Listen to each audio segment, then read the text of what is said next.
안녕하세요. 7B 자원봉사 터전 소통 라디오입니다. 오늘은 여러분의 삶에 도움이 되는 습관 한 가지를 소개해 드리려고 합니다. 이 시간을 통해 더욱 의미 있는 삶을 만들어가는 독자 여러분이 되셨으면 좋겠습니다. 오늘의 주제는 바로 격려 증진하기 훈련입니다. 혹시 걱정과 불안이 많으신 분들이 있으시다면 격려를 통해 이겨내기를 바라며 이 시간이 여러분에게 힘이 되었으면 좋겠습니다. 그럼 함께 라디오를 감상하시면서 힘이 나는 시간 되시길 바랍니다. 한 상담사의 이야기로 시작해 보도록 하겠습니다. 그는 한 병원에서 오랫동안 이명으로 고통받고 있는 환자들을 대상으로 특강을 진행했습니다. 그런데 강연이 끝나고 한 환자가 조심스레 다가와 말했습니다. 네 병원에 올 때마다 불안감에 휩싸였고 그 불안감은 어디서도 치유받지 못해 힘들었는데 오늘 강연이 제게 큰 희망과 용기를 주었어요. 그 환자가 직접 찾아와서 전해준 작은 격려가 그의 마음을 환하게 밝혀주었습니다. 그때 그는 마음속에서 불이 탁 하고 켜지는 것만 같았습니다. 세상이 밝아지는 느낌과 삶에 의욕이 생기는 느낌이 들며 연구와 강연을 위해 더 많은 시간과 노력을 쏟고 싶은 마음이 커졌습니다. 그 환자가 전해준 짧은 격려를 통해 그의 강의가 누군가의 고통스러운 삶을 행복한 삶으로 바꾸는데 작은 도움이 되었다는 사실을 알 수 있었고, 그는 이를 통해 보람을 느끼며 행복감을 얻을 수 있었습니다. 사람의 마음에는 채워지길 기다리는 공간이 있다고 합니다. 그곳은 우리의 있는 그대로의 모습을 인정해주고 사랑해줄 때 채워지는 공간입니다. 그리고 사랑과 인정으로 그 공간을 채우는 일은 칭찬과 격려라는 방법으로만 가능합니다. 칭찬과 격려는 평범했던 삶도 신나고 재미있는 삶으로 변화시킬 수 있습니다. 혹시 풀이라는 단어에 대해 생각해 보신 적 있으신가요? 자연에 있는 풀이 아닌 마음의 상태를 나타내는 의미의 풀도 있습니다. 마음의 상태를 나타내는 풀은 씩씩하고 활발하며 용기 있는 기운을 말합니다. 반대로 풀이 죽어있다 라는 표현은 용기가 꺾이고 절망한 모습을 묘사할 때 쓰입니다. 그래서 마음에 그늘이 깃들어 풀이 죽어있는 아이들은 칭찬을 받으면 오히려 화를 내거나 부인하고 자신의 강점보다는 약점에 집중하게 됩니다. 한 번은 상담을 진행하던 내담자가 자신의 상처를 말해주었습니다. 어린 시절 외모로 비교를 당했던 상처가 어른이 되어서도 여전히 남아있다는 것이었죠. 그래서 그녀는 변화를 결심하고 그 변화의 출발점이 자기가 자신을 격려하고 인정하는 것임을 깨닫게 되었습니다. 이처럼 마음의 풀을 싱싱하고 활발하게 하는데 필요한 작업이 바로 마음의 풀매기입니다. 쉴 새 없이 자라는 잡초처럼 매일매일 자라나는 마음의 잡초인 부정적인 생각들을 잘 뽑아내 정리해주는 것입니다. 내 안의 강점과 긍정적인 면, 그리고 좋고 기쁜 일들을 모아 잘 세워줄 때 풀이 죽지 않는 사람, 절망하지 않고 희망을 가득 지닌 사람이 될 수 있습니다. 다음은 칭찬에 관해서 이야기해 보도록 하겠습니다. EBS에서 칭찬에 관해 다음과 같은 실험을 했습니다. 아이들에게 별로 좋아하지 않는 야채 주스를 두 그룹으로 나누어서 마시게 했습니다.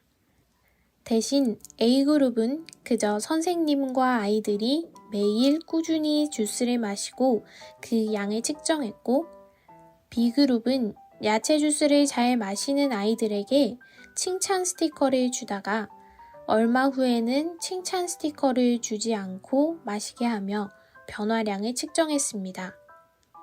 그 결과 A그룹의 아이들이 마신 주스의 양은 꾸준히 증가했지만 B그룹의 아이들은 스티커를 주지 않자 마신 주스의 양이 급격히 줄었습니다.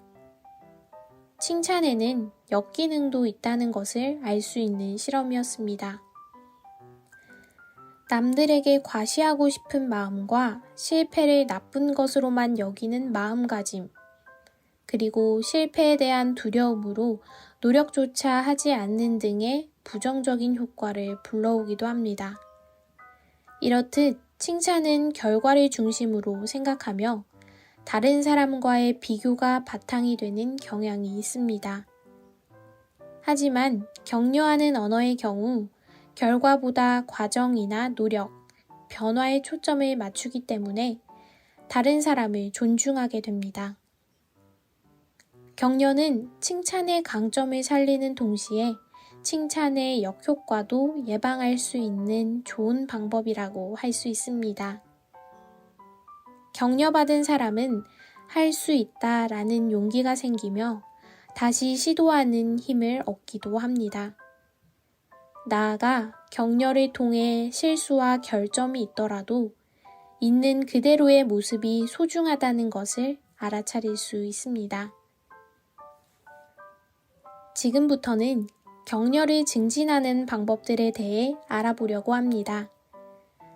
우선 과거나 미래보다 지금, 여기, 현재에 초점을 맞춰서 격려하는 것이 중요합니다. 바꿀 수 없는 과거와 알 수 없는 미래가 아닌 현재 그 사람이 살아가고 있는 모습을 관찰하여 강점을 찾아 알려주고 인정해주는 것입니다. 단순히 누구에게나 할 수 있는 잘했어요, 멋져요 와 같은 표현은 큰 감동을 주지 못합니다. 그보다 이 옷도 정말 잘 어울리네요. 오늘 기분이 좋아 보이세요. 처럼 그 사람에게 그 순간에만 할 수 있는 말들을 하는 것이 좋습니다.